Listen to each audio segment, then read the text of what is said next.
प्रधानमंत्री नरेंद्र मोदी के निर्देश पर यूपीएससी में लेटरल एंट्री के विज्ञापन पर रोक लगा दी गई है। इसकी जानकारी कार्मिक मंत्री ने यूपीएससी चेयरमैन को पत्र लिखकर दी है।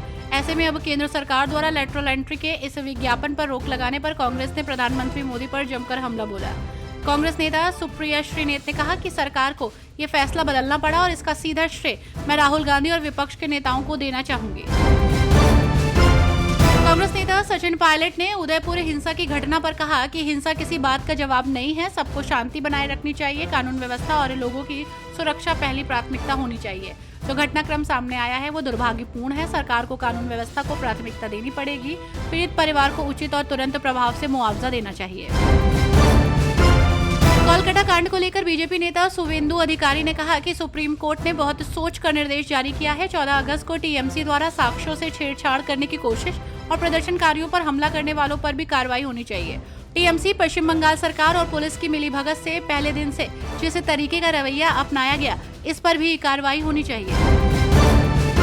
डॉक्टरों की सुरक्षा को लेकर नेताओं की प्रतिक्रिया सामने आ रही है। इस बीच कांग्रेस नेता तारिक अनवर ने कहा कि डॉक्टरों को सुरक्षा मिलनी चाहिए, लेकिन उन्हें भी अपनी जिम्मेदारी समझनी चाहिए और काम पर वापस लौटना चाहिए। दुखद बात है कि समाज में लोगों में डर नहीं रह गया, उन्हें सरकार का भी भय नहीं है। ठाणे जिले में एक स्कूल में 2 बच्चियों के साथ कथित यौन उत्पीड़न के मामले में शिवसेना के प्रमुख उद्धव ठाकरे ने फास्ट ट्रैक कोर्ट में सुनवाई और पीड़िता को जल्द न्याय दिलाने की मांग की है।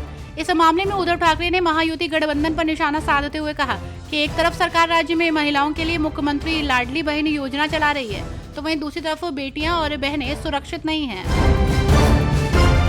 आम आदमी पार्टी के नेता जैस्मीन शाह ने कहा कि भारतीय जनता पार्टी संविधान की खुलेआम हत्या कर रही है। ये लोग आरक्षण विरोधी हैं।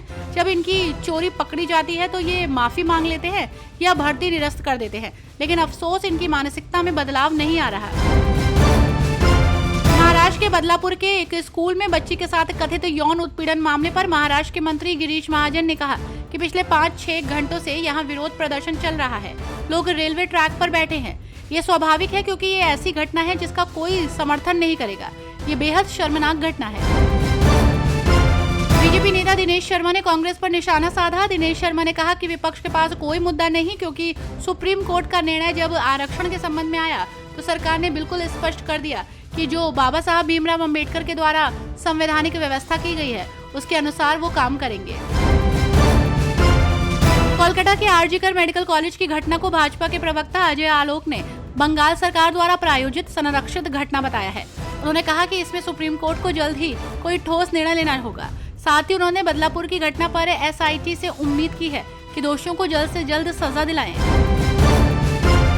राजीव गांधी की जन्म जयंती के मौके पर पूर्व क्रिकेटर और कांग्रेस नेता मोहम्मद अजरुद्दीन ने कहा कि राजीव गांधी देश में कंप्यूटर क्रांति लेकर आए। वो हमारे देश के प्रधानमंत्री थे। देश के लिए उनके योगदान को भुलाया नहीं जा सकता।